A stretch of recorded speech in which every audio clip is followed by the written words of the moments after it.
60 years of its history, the Red Cross movement has lived up to its founding values, bringing much relief and hope to people tormented by anguish and despair. The Kenya Red Cross Society is the local standard bearer of this magnificent tradition. Through the enactment of the Kenya Red Cross Societies Act of 1965, the government affirmed its credentials as a voluntary organization and recognized its role as a vital auxiliary to the public authorities mandated in the humanitarian field. Today, the Society's contribution to humanitarian emergency response is indispensable. In the pursuit of sustainability, it has extended its role to the facilitation of communities in alleviating human suffering and the promotion of communities' well-being, health, and resilience.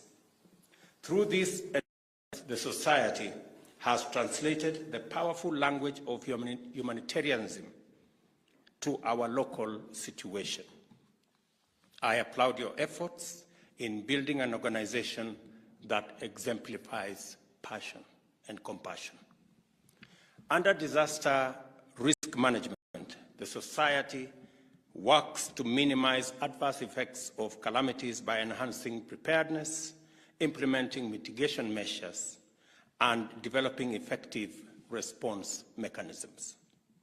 The recently launched ground offtake of slaughter program across 13 drought-stricken counties brings together the Kenya Meats Commission and the Kenya Red Cross in a salient example.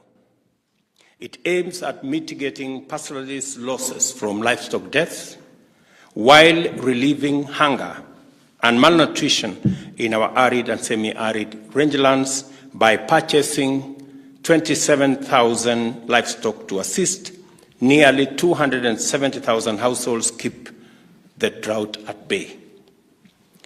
At the same time, I am aware that the Society runs a robust health, nutrition, and social service program, which targets households affected by conflict and drought. COVID-19 worsened already desperate conditions in certain parts of our country that were ravaged by insecurity and drought. Access to life-saving health services was disrupted, and the most vulnerable people were exposed to extreme suffering. This program has also helped many, especially children, get another chance at life and its infinite possibilities. I'm also aware that the organization Development Dimension supports effective service delivery through well-trained staff, complemented by a countrywide network of members and volunteers coordinated from the Society's branches and regions. At the heart of the Society's mandate are members and volunteers. Indeed, I understand volunteerism as the foundation of the Red Cross movement, legacy, and vision.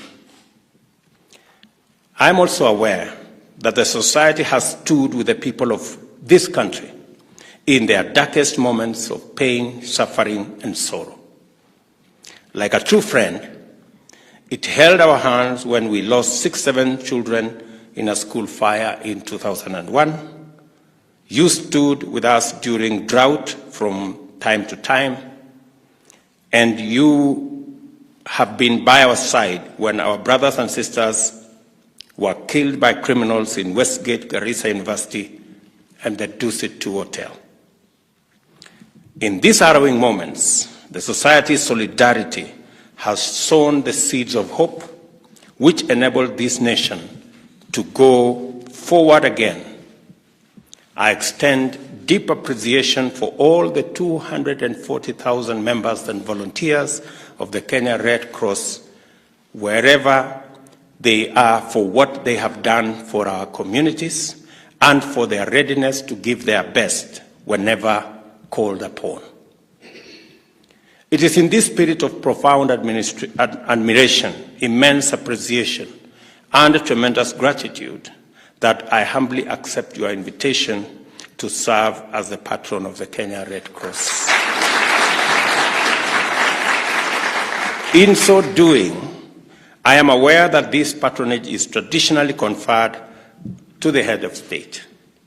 Nevertheless, I do not take it for granted, and I want you to know that I am aware of the magnitude of this role and proud to be associated with you. I also commend you for your intention to install all governors as patrons of their respective county Red Cross branches. This will go a long way in strengthening your organizational development by enlarging your regional footprint, thereby enhancing your network of members and volunteers. We are in the grip of the worst drought in 40 years. We have a lot of work to do in mitigating its effects, doing everything we can to ensure no life is lost, and building resilience in our communities. Let us therefore advance our collaboration into new domains. The ongoing drought in the country is the worst in 4 decades. It has affected 20 of the 23 traditionally ASAL counties and 45 wards in 9 additional counties in Mount Kenya, Rift Valley, and the Lake Victoria regions are also affected by drought. 11 counties in the traditionally ASAL are in drought alarm phase. This includes Turkana, Marsabit, Samburu, Isiolo, Laikipia, Mandera, Wajir, Garissa, Tana River, Kajiado, and Kitui. 4.5 million people in the ASALs and a further 846,000 in the non-traditional ASAL counties face acute food insecurity and require immediate relief assistance. 942,000 children below 5 years and 135,000 pregnant and lactating mothers require treatment for acute malnutrition. Affected counties are facing acute water shortages, which has severely affected access for domestic and livestock use. Most ASAL counties are facing vegetation deficit, thus limited availability of palatable livestock forage. An estimated 2.5 million livestock deaths have been reported across all species. The national government, as a result, set up a drought emergency team led by my deputy, and they have been in consultation with all the stakeholders from within and without. And I want to thank our development partners and many countries and individuals and organizations that have come through to help us manage this situation. We have already deployed 300 million worth of food to 10 most affected ASAL counties. This includes Mandera, Wajir, Marsabit, Isiolo, Baringo, Garissa, Turkana, Kajiado, Samburu, and West Pokot. The food included about 20,000 bags of rice, 24,000 bags of beans, and 7,000 cartons of corned beef. The government allocated an additional 900 million for purchase of more food, and the funds were deployed for the procurement of 66,000 additional bags of rice, 88,000 bags of beans, and 60,000 tins of corned beef. Distribution of this food is ongoing in 29 counties. These interventions are being undertaken together with stakeholders, including development partners, UN agencies, international non-governmental organizations, private sector, and local community organizations. We have revamped the county teams that provide the framework for both the private sector, government, development partners, and humanitarian organizations like the Red Cross to work together in a seamless manner so that we can reach all corners of the country with food. And I want to say that this morning we have made additional 2 billion shillings available for the intervention on purchase of food under that program, out of which 240 million shillings will be made available to Red Cross, in addition to money that has already been pledged by other organizations, KEPSA and Kenya Association of Manufacturers. Yeah, those two organizations have already pledged 340 million shillings that will be given again to Red Cross to assist in purchases of food, especially in areas where we have sufficient food stocks because of the harvests in Western Kenya, in Rift Valley, in Nyandarua, and various other regions where we have food surplus. We have agreed with the management of Red Cross that these 600 million shillings, 340 from the private sector and 260 million from government, a total of 600 million shillings will be used in that intervention in the context of what we are doing additionally across the country. And as I have said, because the situation is both urgent and the situation is also dire, we have agreed that additionally to the 3.2 billion shillings government already made available, we are making again this morning an additional 2 billion shillings to support this food distribution mechanism. And later in the week, I will be meeting with other development partners to agree on a budget that will support and make sure that no Kenyan suffers death from this intervention. We are also making 200 million shillings available to Kenya Wildlife Service so that they too can support wildlife that are dying in huge numbers in our national parks and in our national game reserves, so that they can track water and other facilities for our wildlife. I also want to say that we are making available corned beef for most of our school-going children in ASAL and arid and semi-arid areas, again to ensure that school attendance is not affected by this current drought. We acknowledge the pattern of extreme climatic conditions